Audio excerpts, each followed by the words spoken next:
lords or whatever. So what this network does is that they basically go out and hunt ghouls, kill them, and then harvest their bodies and take those things that they use as weapons and uses it against the ghouls. So in the show, this kid was being a target. I would have had. So missed it.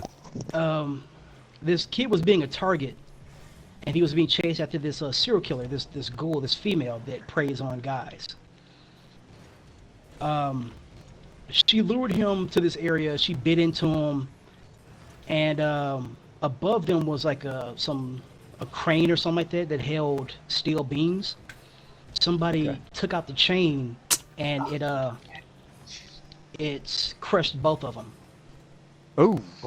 So they went up. They ended up at the hospital, and the doctor was like, the boy, he could have been saved. So what he did was he told the nurse to harvest the organs from the girl and put them into the boy.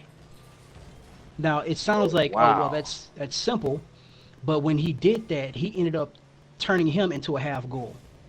Oh. So his world was like flipped upside down. He couldn't eat regular food. Yes. He couldn't. Nice shot. He couldn't eat anything but coffee. Like that was the only thing that tasted okay to him. Everything else tasted like garbage. So he had to eat flesh. And with a ghoul, if you don't eat human flesh, you die. So the first few episodes shows this disturbing world of like ghouls and them preying on people and like just gore and flesh. And then later on, he starts learning how to live with his, I don't want to say condition. His ghoulness. Yeah, his ghoulness. He learns how to live with it, and it starts showing the ghouls in like a different light. Instead of these monsters, they're actually like, they want to live normal lives as well. And they actually are upset because they can't do that. Interesting. So when it comes down to the end, like they have this big war between them and the corporation that's trying to kill them. And you know, the main character is like the hero of the story. So at the end, it leaves this unanswered question of like what happened to him, what happened to his best friend, and everything. So I went back, looked it up, and since it was based on the manga, I'm figuring like, well, I'll just check out the manga. The manga's like so many chapters in, and it's like, yeah, the manga has nothing to do with the anime. I'm like, what? Oh no! You gotta be kidding me, dog. That's the worst.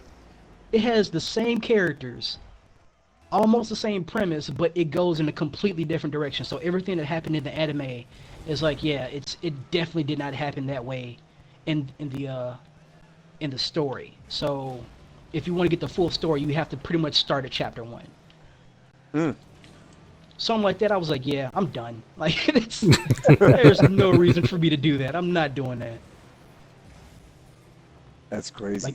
Like if it was like a Berserk, where the anime was very like based on the manga, and then when the anime ends, you can pick up the manga and continue where it left off. Finish the story, yeah. Right. Yeah, I'd be happy with that, but no.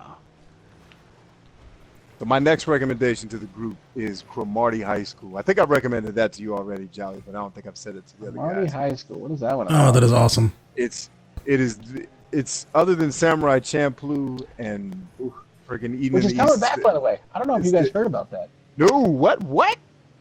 Coming I've back to heard what? somewhere that's coming back in the spring, I think. To do what? I don't know if they're going to start reruns or if they're going to make new ones. Oh. No, that's probably a rerun. Check.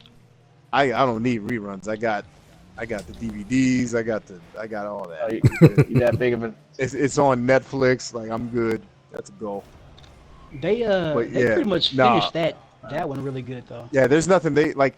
The reason why I love Samurai Champloo so much, other than the fact that they figured out how to infuse hip hop, and good hip hop, by the way, by Nujabes, who a friend of mine has actually worked with, a friend of mine in music.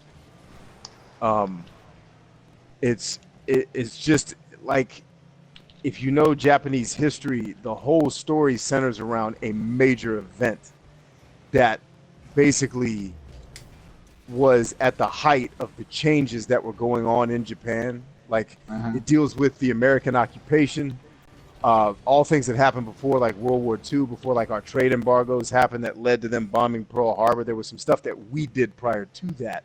Yeah, like that was a catalyst. Does Samurai Champloo take period in? 1800s. Like 1800s. It's the end of the Edo period before Edo becomes Tokyo. Yeah, I don't know anything about Chinese or Japanese history or whatever, so I was like... Yeah, it was kind of right after the Warring States era, wasn't it? Yeah. So let me ask this. Has everybody seen the show before I... Yes, sir. Yeah. Okay, so this isn't going to be a spoiler, but it's going to kind of be a spoiler. So you all familiar... I'm going to keep it kind of generic so the people on the stream who maybe haven't seen it don't get a spoiler. You guys know who Fu is, right? Right. Yeah. You understand who she's looking for the course of the show. Yep. Yes. In Japanese history, the dude she's looking for is a real person in The Japanese. samurai that smells of sunflowers. Yes. A Yes. real person? That's cool. When you understand her story at the end, when she's explaining what she knows about him and what her mother told her, that dude was held responsible for something he didn't do, because the shogunate and the emperor wanted to blame it on that group in order to get sovereignty back into Japan. It was basically not a conspiracy, but he was taking advantage of a situation. Ooh. He was taking advantage of these people, this group of people who Fu was looking for as a part of, and like he's a real dude. Like it's insane. Like when I started piecing that together, I was like, yo, this whole story, like it's basically not a fictional story. Like it's fictional in that, you know, there's no Superman samurai running around helping some girl. Yeah. But it's all tied to reality. Like when I figured that part out, I was like, yo, this is the illest. Like that's the second illest show that's ever happened behind Star Trek for me. Yeah, I think they do that with a lot with certain animes and stuff. They'll use like historical figures and things like that, especially like old school samurai people whenever they make animes like that. But yeah, Samurai like just X and was like the the best- social was the same issues thing. that show addresses, from like Japanese occupation to like Christian missionaries, and like the corruption that was going on in the shogunate and with the emperor.